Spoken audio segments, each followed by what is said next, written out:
के इतिहास में सबसे महत्वपूर्ण दिन है, क्योंकि एक नई इबारत लिखी गई की तिथि में हमारे जो वर्तमान में आचार्य महाराज हैं की तिथि में अतिथि बने थे वो, और आचार्य भगवान ने उनको प्रथम मुनि दीक्षा देकर के हम सबके ऊपर उपकार किया था।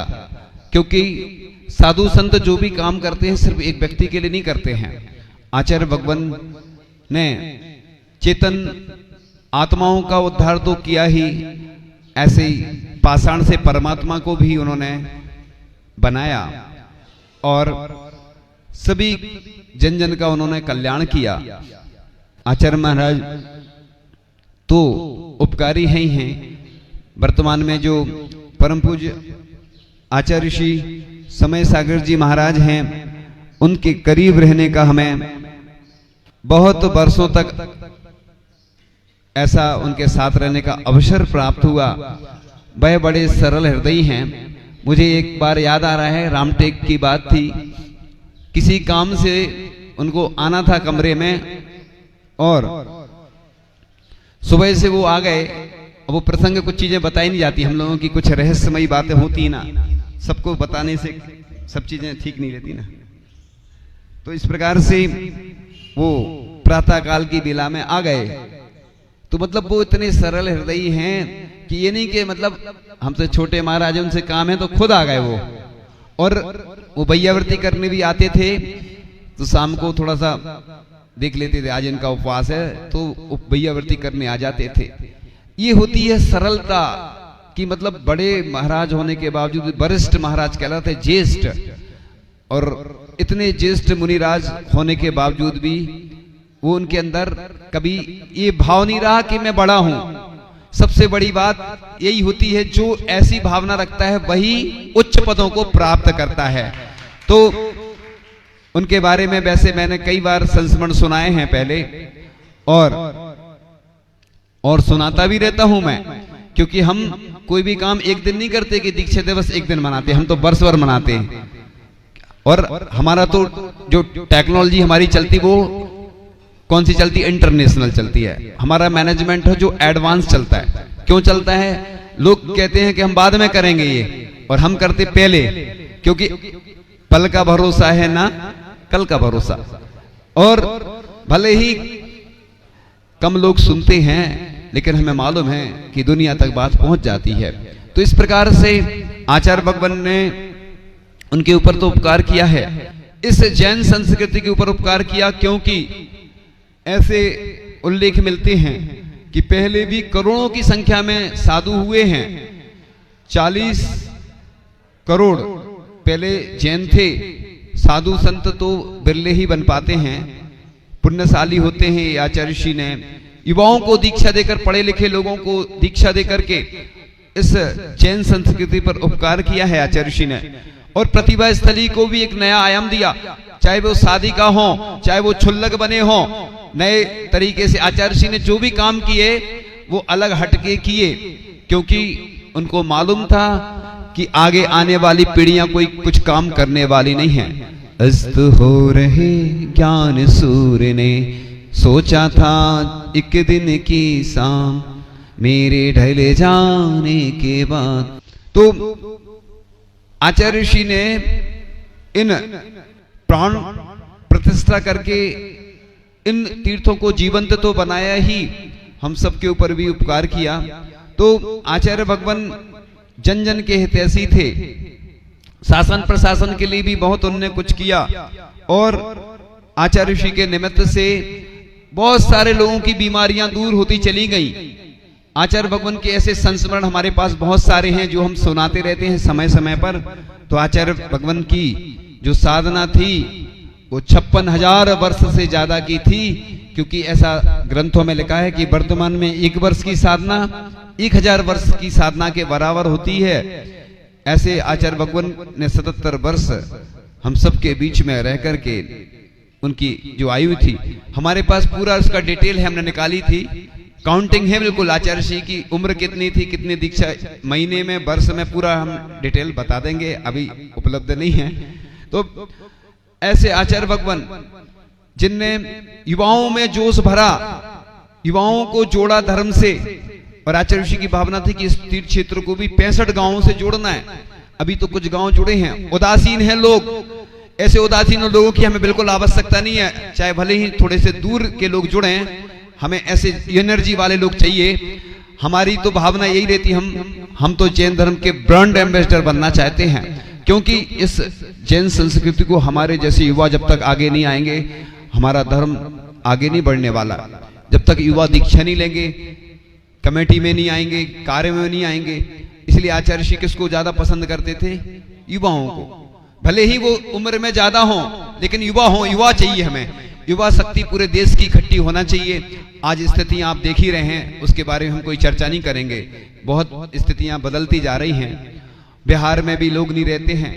ये तो आचार्य ऋषि की कृपा है कि इतने ऐसे जब लोग लाभ नहीं मिलता था तो बिहार करवाने में लोग अग्रणी रहते थे। इसलिए सम्मेद शेखर जी की चर्चा पूरे देश में हो गई है हमारी, लेकिन अभी जाएंगे, आराम से जाएंगे। अभी जब तक आचार्य महाराज का आशीर्वाद नहीं होगा, हमारी भावना पहुंच गई है, अभी वेटिंग में है। लेकिन अभी चंद्रगिरी जाने की भावना भी है, और पूरे देश में जो लोग आते हैं वो पूरे देश में खबर पहुंच गई है, विदेश में भी पहुंच गई है। लेकिन अब धीरे धीरे जाएंगे, अनुकूलता से जाएंगे, क्योंकि शारीरिक अनुकूलता देखते हुए ही संकेत जब तक नहीं मिलता। हमारे यहाँ हमारे संघ की एक विशेषता है कि जब तक गुरु आज्ञा नहीं मिलती हम कोई काम नहीं कर पाते। और हम आपको बता रहे कि आप जो भी काम करो प्रभु का और गुरु का आशीर्वाद लेके करोगे तो आप जीवन में ऊंचाइयों पर पहुंचेंगे। जैसे परम पूज्य आचार्य श्री विद्यासागर जी महाराज ने जब भी कोई काम किया तो अपने गुरु का नाम जरूर लिया, और गुरु की कृपा से वो आगे बढ़ते चले गए और उनने अपने लक्ष्य को प्राप्त कर लिया। ऐसे ही मंजिल पर ही रुकना हमको, हो कितनी भी दूर, लंबी राह नहीं कर सकती हमें कभी मजबूर।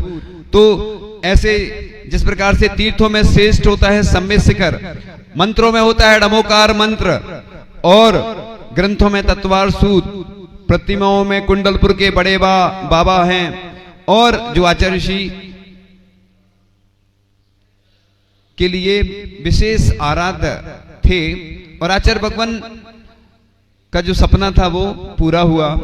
तो माताओं में तीर्थंकर के माता, पिताओं में तीर्थंकर के पिता, चर्चाओं में आध्यात्मिक की चर्चा, अर्चाओं में जिनेन्द्र अर्चा, गुणस्थानों में 14वां गुणस्थान।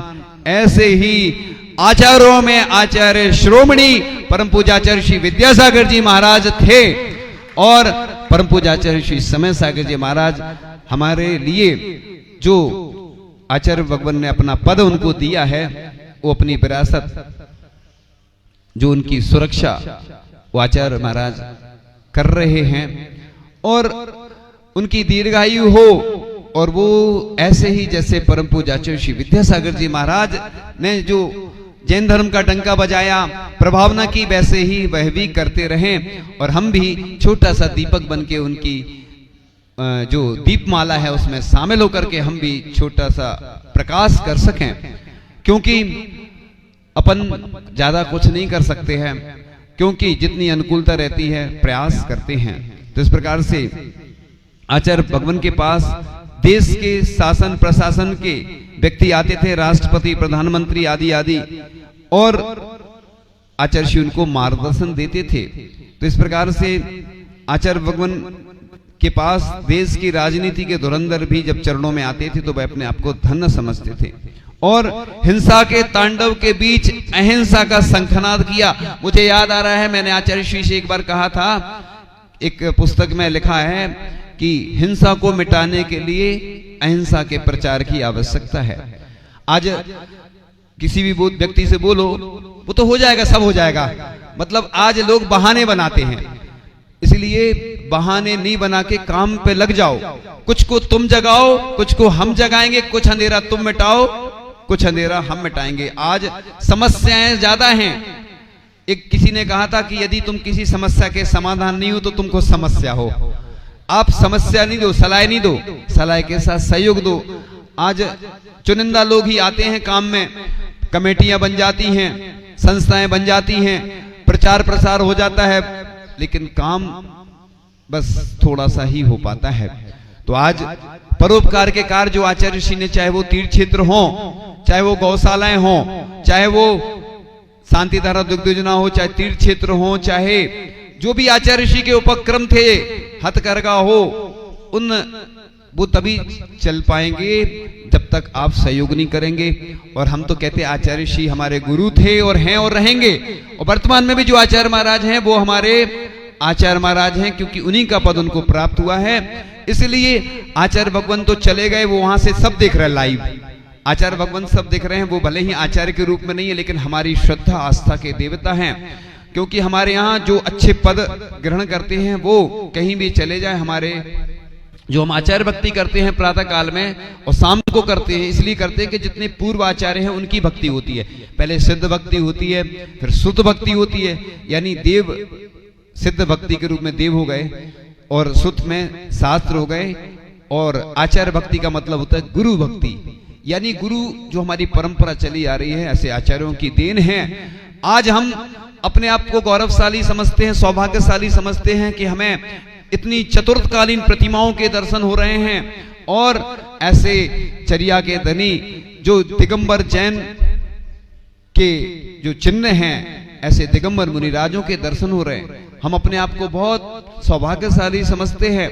एक ऐसा भी काल था, बनारसी दास आदि जी का काल था, कि उस समय साधुओं के दर्शन नहीं होते थे, एक कमरे में दिखाते थे कि दिगंबर मुनि ऐसे होते। एक काल वो भी रहा, आचार्य श्री शांति सागर जी महाराज थे दक्षिण वाले, कि दिगंबर मुनि निकल नहीं पाते थे, आहारचर्या को निकलते थे, विहार करते थे, लोग घेर के चलते थे।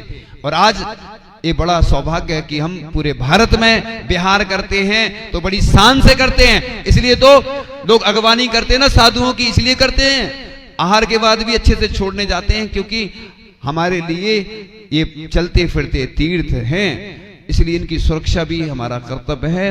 जो तीर्थ होते हैं उनकी तो हम व्यवस्था करते ही हैं, लेकिन ये जीवंत तीर्थ होते हैं। आचार्य भगवान से किसी ने कहा कि आपके शिष्य आपकी फोटोकॉपी हैं। आचार्य श्री ने कहा हमारे शिष्य हमारी फोटोकॉपी नहीं है, हमारे शिष्य ओरिजिनल कॉपी हैं। तो इसलिए ऐसा नहीं सोचना कि आचार्य भगवान से जो भी कुछ बोलता था तो बड़े सोच समझ के बोलते थे। और आचार्य श्री से किसी ने बोला, आचार्य श्री जब आप दीक्षा देते हैं तो क्या सोचते हैं? आचार्य श्री बोलते हैं कि मैं जब दीक्षा देता हूं तो मैं ऐसी भावना करता हूं कि जिन्हें मैं दीक्षा दे रहा हूं या जो मेरे शिष्य हैं मुझसे पहले सिद्ध बन जाएं।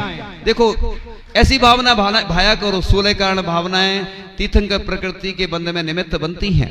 इसलिए ऐसा नहीं सोचो कि आचार्य भगवान चले गए हमारे बीच से, हमारे हृदय में हमेशा विराजमान रहेंगे। और हम तो कहते हैं पूरे देश में आचार्य ऋषि के जो ग्रंथ हैं ताम्र पत्र पर, पीतल पत्र पर, ताड़ पत्र पर उत्कीर्ण होना चाहिए। चरणों के बारे में तो कई जगह स्थापित हो रहे हैं। जो जो छोटी छोटी समाज हैं उनके लिए भी हमने व्यवस्था करी है, सब जगह हो जाएंगे, चिंता नहीं करो। हमारे पास कोई ना कोई ऐसे पुण्यार्जक भी आ जाएंगे। आपकी क्षमता नहीं, आप तो हमारे पास आ जाना। हमारे पास बहुत बड़े बड़े पुण्यार्जक की स्वीकृति नहीं मिली है, तो हमें पुण्यार्जक भी ऐसे चाहिए है जो अपनी तरफ से छोटे छोटे गांव में जहां पे कोई एक घर है और इनकी भावना है, जैन दर्शन भाव प्रधान है, इसलिए किसी की भावना है तो चरण जरूर स्थापित करना, मंदिर में करना, संस्थाओं में करना और विदेश में भी करना। ऐसा कुछ नहीं है कि आचार्य श्री के विदेश तो उनके चरण तो जा सकते हैं। जब प्रतिमाएं हैं वहां लोग प्रतिमाओं का पालन कर रहे हैं। जो व्रत प्रतिमा होती ना, सिंगापुर का हमने उदाहरण दिया था, सिंगापुर वाले व्यक्ति वहां प्रतिमाएं पालन करते हैं। सोचो विदेश में रह के लोग, यहाँ टाइम नहीं है लोगों के पास अभिषेक करने का, लोगों ने व्यवस्था भी कर दी पूरी, तो नहीं है समय लोगों को आने का। अरे ऐसे लोगों को बिल्कुल नहीं बुलाना, मैं निषेध कर रहा हूं। ऐसे लोगों को बुलाना जो अच्छे से आए, है ना, अभिषेक करें। ये क्षेत्र तभी सुरक्षित रहेंगे क्योंकि क्षेत्रों पे कोई रहने वाला तो है नहीं, समाज कोई रहती नहीं, तो आसपास के लोगों का ही कर्तव्य है। जो आचार्य श्री का सपना था कि 65 गांवों को जोड़ना, तो सबको जोड़ो, तभी तो ये यहाँ पर अभिषेक करेंगे। ऐसी अतिशयकारी प्रतिमाएं हैं। लोग कहते हैं हम बीमार हैं, परेशान हैं, ऐसे प्रतिमाओं के तुम दर्शन करोगे अपने आप सब बीमारी चली जाएंगी, है ना। क्योंकि आचार्य श्री ने जो नाम दिया उसको क्या दिया? शांति धारा। अब नहीं, शांति धारा उधर दुग्ध योजना का नाम क्यों दिया? शांति धारा में मंत्रों का उच्चारण होता है। हम तो कहते हैं हमें जानकारी नहीं है, लेकिन उधर मंत्रों के द्वारा ही औषधियां तैयार होती हैं। पहले जब भोजन बनता था, महिलाएं 6 डाला पढ़ती थी, स्तुतियां पढ़ती थी, तो उसमें वो भावनाएं आती थी। पहले 64 पहरी पीपर बनाई जाती थी, 64 पहर तक उसमें भावनाएं दी जाती थी। आज मशीनों से बनने लगी, लेकिन मैंने खुद जाके देखा आचार्य ऋषि ने जो भी काम किए, अंतरराष्ट्रीय काम किए, उनके काम तो गिनीज वर्ल्ड रिकॉर्ड में लिखवाने लायक हैं, क्योंकि उनके ऊपर 1500 से ज्यादा पूजन लिखी गई और जो 9वीं तक उनकी शिक्षा थी। लेकिन ये वर्ल्ड रिकॉर्ड है कि सबसे ज्यादा पीएचडी ऐसे संत के ऊपर, मुकमाटी के ऊपर हुई। 3 भाग उसके निकले, समीक्षाएं निकली और देश के प्रधानमंत्री के आंखों में से भी आंसू आए कि एक देश का ऐसा संत हमने खो दिया है जो अरहंत सा था और हमारे बीच से चला गया। तो देश का जब राजा भी अगर ऐसे संत के लिए रोता है, और लगभग 200 या 300 लगभग अखबार में आचार्य ऋषि के बारे में श्रद्धांजलि के रूप में एक लेख आया। ये वर्ल्ड रिकॉर्ड है। अभी तक शायद दिगंबर जैन साधु के लिए तो किसी ने ऐसी श्रद्धांजलि, मेरे अभी तक मैंने बहुत सारे ग्रंथ भी पढ़े हैं, मुझे जो जानकारी है, तो आचार्य भगवान ने जो कार्य किए वो इस देश 15 भाषाओं में, तो ये आचार्य भगवान की साधना का प्रभाव था। 44 घंटे जिन्होंने ध्यान किया, जिन्होंने शमशान में ध्यान किया, 9 उपवास लगातार किए, वो सब मालूम है आप लोगों को। लेकिन बता इसलिए कि ये आज गुरु गुणगान का दिवस है, क्योंकि ऐसा लिखा है आचार्य कुंद कुंद स्वामी ने, पड़वज्जु सामान्यम यदि इच्छति दुख परिमुखम, यदि तुम दुखों से मुक्ति चाहते हो तो श्रावण को अंगीकार करो। इसलिए आचार्य ऋषि ने भी लिखा है नरक पतन से भीत हुए हैं, यानी हम नरकों के दुखों से डर करके मुनि बने हैं। आज चतुर्थ काल तो नहीं है, पंचम काल है। पंचम काल के अंत तक 18,500 वर्ष हैं जब तक ये हमारा जैन धर्म रहने वाला है। इसलिए युवाओं को आगे लाओ। बाकी लोग ऐसा नहीं कि और लोग काम नहीं करें, क्योंकि चाहे बिहार हो, चाहे आहार हो, चाहे अभिषेक हो, नए लोगों को जोड़ो। इसलिए कई लोग उदासीन होते जा रहे हैं जिनको खूब मिल रहा है। ऐसे लोगों को हमें आवश्यकता नहीं है।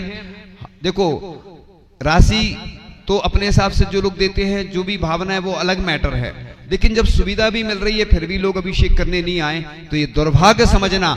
लेकिन अब ऐसा महाअनुष्ठान होने वाला है जो अभी तक ना हमने देखा होगा ना आपने देखा होगा। इधर जितनी प्रतिमाएं, चतुर्थकालीन प्रतिमाएं हैं, ऐसी ऊर्जामयी प्रतिमाएं, उनका अभिषेक होगा, शांति धारा होगी और उसका गंधोदक पूरे देश में जहां जहां से लोग आएंगे पहुंचाया जाएगा।